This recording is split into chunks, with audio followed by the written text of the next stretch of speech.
উত্তরবঙ্গের দুই অপূর্ব সুন্দর পাহাড়ি গ্রাম হলো লাভা এবং ঋষভ। এই দুটি জায়গাকে কিন্তু মেঘের দেশও বলা চলে। এখান থেকে কাঞ্চনজঙ্ঘা কিন্তু খুব ভালোভাবে দৃশ্যায়মান। নমস্কার বন্ধুরা, কালিম্পং ভ্রমণের তৃতীয় পর্বে তোমাদের সবাইকে স্বাগত। আজ আমি তোমাদেরকে ঘুরতে নিয়ে যাব লাভা এবং ঋষভে। সাথে তোমাদের পাহাড়ের গভীরে অবস্থিত ডুকা ফলসও দেখাবো অনেক মনাস্ট্রি, দেখাবো পাইন ফরেস্ট, আরও অনেক কিছু। রহস্য এবং মায়ায় ভরা এই দুটি গ্রাম হলো লাভা এবং ঋষভ। আর এখানে রয়েছে অনেক বন্য জীবজন্তুর আবাসস্থল। আজকের ভিডিওর মাধ্যমে আমি তোমাদের সম্পূর্ণ লাভা ঋষভ ঘুরিয়ে দেখাবো। আর লাভা ঋষভ কিংবা কালিম্পং ঘুরতে আসলে কোথায় থাকবে সেটা জানতে হলে কিন্তু প্রথম পর্ব আর দ্বিতীয় পর্ব তোমাদের দেখতে হবে। খুবই কম খরচে থাকার হোটেলের সন্ধান দিয়েছি। চলো বেশি না বকে শুরু করা যাক আজকের লাভা ঋষভ ভ্রমণ। চলো এখন যাচ্ছি, কাছেই একটা পাইন ফরেস্ট রয়েছে, ওইখানে লাভা পাইন ফরেস্ট, যেখানে আই লাভ লাভা লেখা রয়েছে। চলো।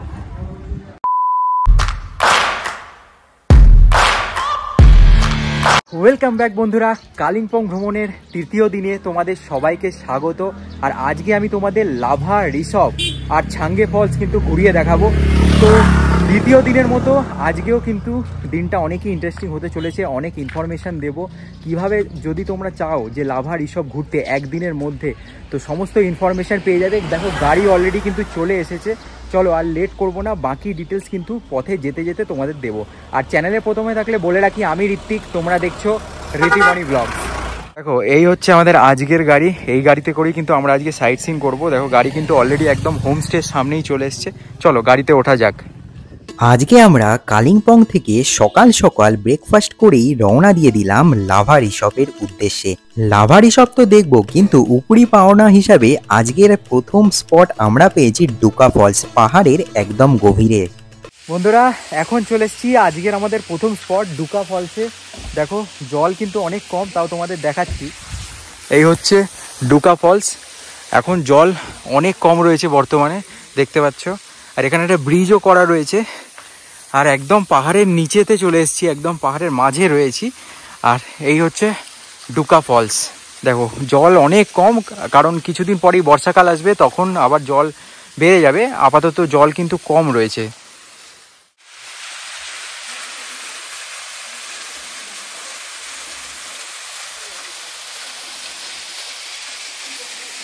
এখন এই জায়গায় ট্যুরিস্ট কম থাকলেও আর কিছুদিন পর থেকে কিন্তু এই ডুকা ফলসের এখানে প্রচুর ট্যুরিস্ট হবে, কারণ আর কিছুদিন পরেই বর্ষাকাল রয়েছে।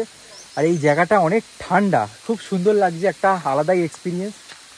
এবারে ভালো করে খেয়াল করো, ওই হচ্ছে ফলস। দেখো জল নামছে, আমি জুম করে দেখিয়ে দিচ্ছি। ওখান থেকে জায়গাটা কি সুন্দর লাগছে দেখো। আর এইখানে কিন্তু বসার জায়গাও করা রয়েছে, তো তোমরা চাইলে এইখানে বসতেও পারো। আর অপূর্ব সুন্দর জায়গাটা, ভিউটা দেখো একবার। ডুকা ফলস তোমাদের কেমন লাগলো কমেন্ট করে জানাও। ডুকা ফলস দেখার পর আমরা ছুটে চললাম লাভা মনেস্ট্রির উদ্দেশ্যে। রাস্তাটা জাস্ট দেখো বন্ধুরা, পুরো মেঘে ঢেকে গেছে, অপূর্ব সুন্দর লাগছে কিন্তু দেখতে। এখন চলে এসেছি আমাদের পরবর্তী জায়গা লাভা মনেস্ট্রি দেখতে। এই জায়গাটা কিন্তু খুবই সুন্দর আর দারুণ একটা মনেস্ট্রি রয়েছে। চলো ভিতরে ঢুকে তোমাদেরকে সমস্ত ডিটেলস দিচ্ছি, আর এন্ট্রি গেট থেকে তোমাদের দেখাচ্ছি সব কিছু। এই হচ্ছে মনেস্ট্রির এন্ট্রান্স। চলো ভিতরে ঢুকি, ভিতরে ঢুকে তারপর তোমাদের দেখাচ্ছি।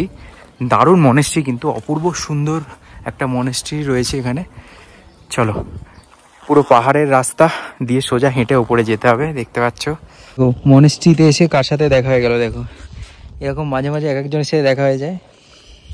আদর খেতে এসছে দেখো। দেখো এই জায়গা থেকে ভিউটা জাস্ট তোমরা খেয়াল করো, অপূর্ব সুন্দর ভিউ। এখনো ওপরে উঠিনি, ওপরে উঠলে বুঝতেই পারছো কতটা সুন্দর ভিউ আসবে। দারুণ লাগছে এই জায়গা থেকে।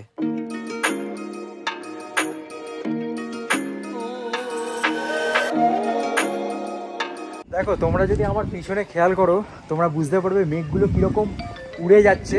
লাভার স্পেশালিটি হচ্ছে এটাই, এখানে আসলে তোমরা এরকম মেঘগুলোকে উড়ে যেতে দেখবে, অপূর্ব সুন্দর লাগছে। ওই দিকে হচ্ছে মনেস্ট্রি, আর এখান থেকে জাস্ট তোমরা ভিউটা দেখো। মানে মনেস্ট্রির এখনো পুরোপুরি ওপরে ওঠেনি, তা সত্ত্বেও এত সুন্দর ভিউ আর এত সুন্দর হাওয়া, পরিবেশ দারুণ। এখান থেকে পুরো লাভাকে তোমরা দেখতে পাবে। দেখো এখানে সব পাহাড়ি বুদ্ধিস্ট মঙ্করা বসে রয়েছে, যারা বুদ্ধিস্ট মঙ্ক হয়। দেখো অনেকজনই রয়েছে এখানে। আর এই হচ্ছে সুন্দর ভিউ, দেখো দারুণ লাগছে। এখানে একটা গাড়ি রয়েছে, এত উপরে গাড়ি কী করে উঠলো আমি জানি না। তো কি সুন্দর লাগছে, দেখো মেঘগুলো জাস্ট উড়ে উড়ে চলে যাচ্ছে ওই দিকটা, দেখো অপূর্ব অপূর্ব। সত্যি লাভা যে এত সুন্দর, এখানে না আসলে বোঝা যাবে না। খুব সুন্দর হাওয়া দিচ্ছে এখানে, দারুণ মনোরম পরিবেশ। আর সামনে এখান থেকে ভিউটা দেখো তোমরা,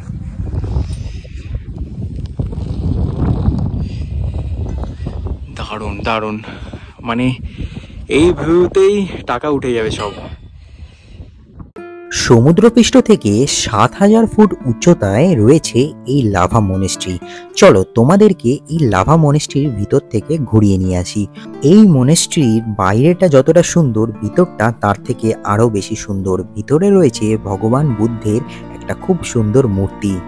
বৌদ্ধ ধর্মাবলম্বী মানুষদের স্টাডি এবং মেডিটেশন সেন্টার হচ্ছে এই লাভা মনেস্ট্রি। অপূর্ব সুন্দর প্রাকৃতিক পরিবেশ, পাইন গাছের মধ্যে দিয়ে মেঘেদের আনাগোনা আপনাদের মন মুগ্ধ করবে। তাই লাভা ঘুরতে আসলে এই মনেস্ট্রি থেকে একবার হলেও তোমরা ঘুরে যেও। খুব সুন্দর ভিউ কিন্তু এই মনেস্ট্রির ওপর থেকে তোমরা পাবে, সাথে বুদ্ধদেবের দারুণ মূর্তি তোমরা দেখতে পাবে।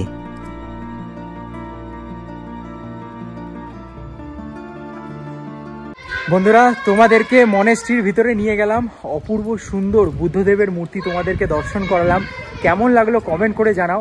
চলো এখন যাচ্ছি, কাছেই একটা পাইন ফরেস্ট রয়েছে, ওইখানে লাভা পাইন ফরেস্ট, যেখানে আই লাভ লাভা লেখা রয়েছে। চলো এখন চলে এসেছি লাভার মেন ভিউ পয়েন্টে, আই লাভ লাভা লেখার যে ভিউ পয়েন্ট আছে। আর এখানে খুব সুন্দর একটা পাইন ফরেস্ট রয়েছে, দেখো তোমাদের দেখাচ্ছি। এই হচ্ছে পাইন ফরেস্ট, একদম রাস্তার ওপরে। এখানে কিন্তু যেতে গেলে টিকিট লাগে, এখানেও যাবো আর তোমাদেরকে সব দেখাবো। চলো এই হচ্ছে I love lava view point. এইখানে কিন্তু সবাই ছবি তোলে, দেখতে পাচ্ছ। দারুণ লোকেশন কিন্তু, একদম পাইন ফরেস্টগুলো দেখো একদম রাস্তার ওপরে। দেখো এখান থেকে ছবি ভিডিও সব করে নিলাম, এখন এই পাইন ফরেস্টে যাচ্ছি। চলো টিকিট প্রাইস কত কি তোমাদের গিয়ে বলছি। এখন ওপরে উঠবো, দেখো কুয়াশায় কিন্তু পাইন ফরেস্ট পুরো ঢেকে গেছে।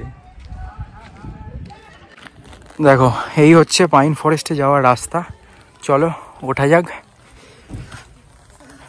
চারপাশটা দেখো পুরো কুয়াশায় ঢেকে গেছে, অপূর্ব লাগছে দেখতে কিন্তু। সেই হরর মুভির সিনগুলো যেরকম লাগে না, ঠিক ওরকম লাগছে দেখতে।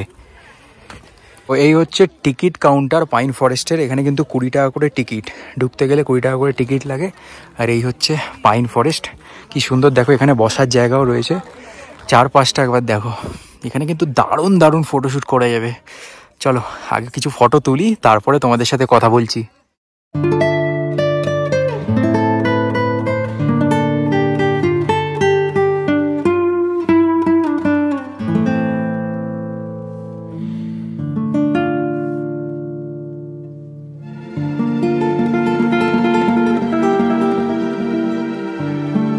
দেখো এই পাইন ফরেস্টের মাঝখানে কি সুন্দর একটা ব্রিজ রয়েছে, অনেকে এইখানে এসে ছবি তুলছে।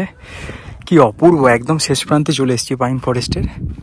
জায়গাটা দেখো, এখানে কিন্তু কেউ নেই, পুরো ফাঁকা, অপূর্ব সুন্দর জায়গা।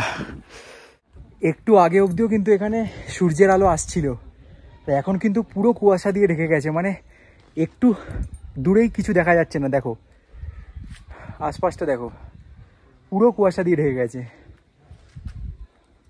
লাভার পাইন ফরেস্ট আর মনেস্ট্রি দেখার পর আমরা ছুটে চললাম ঋষভের উদ্দেশ্যে। আর ঋষভ যাওয়ার রাস্তাটা কিন্তু খুবই মনোরম, একদম পাইন ফরেস্টের মাঝখান দিয়ে যেতে হয়। এখন আমরা আমাদের পরবর্তী স্পটে এসেছি, এটা হচ্ছে ঋষভ। মানে লাভা থেকে মোটামুটি 20-30 মিনিট লাগে এই জায়গাটায়। আর এখানে একটা ভিউ পয়েন্ট রয়েছে, আই লাভ ঋষভ লেখা রয়েছে, ওখানে গিয়েও ছবি তুলবো, দেখাচ্ছি তোমাদের। এই জায়গাটা কিন্তু খুবই সুন্দর, আর এখানে কিন্তু প্রচুর হোমস্টে আছে, দেখাচ্ছি তোমাদের। দেখো পুরো ঋষভ জুড়ে কিন্তু হোমস্টে আর হোমস্টে, দেখো এইগুলো সব হোমস্টে। আর এই হচ্ছে main viewpoint, I love Rishabh লেখা। দেখো এই আই লাভ ঋষভ লেখার সামনেই কিন্তু সবাই ছবি তোলে, দেখতে পাচ্ছ। এটা হচ্ছে ফেমাস ভিউ পয়েন্ট এখানের। চলো কিছুটা ছবি তুলে নিই, তারপরে বাকি সব তোমাদেরকে দেখাচ্ছি। কালিম্পং লাভাপথে অন্যতম পর্যটন কেন্দ্র ঋষভ। পশ্চিমবঙ্গ, সিকিম, ভুটান 3 রাজ্যের ত্রিবেণী সঙ্গম এই ঋষভ। নৈসর্গিক প্রাকৃতিক শোভায় মোড়া এই পাহাড়ি লেপচা গ্রাম ঋষভ। বন্ধুরা এই ঋষভ কিন্তু একটা ছোট্ট পাহাড়ি গ্রাম। এখানে কিন্তু ভিউ পয়েন্ট বলতে একটাই ভিউ পয়েন্ট রয়েছে, আই লাভ ঋষভ লেখা।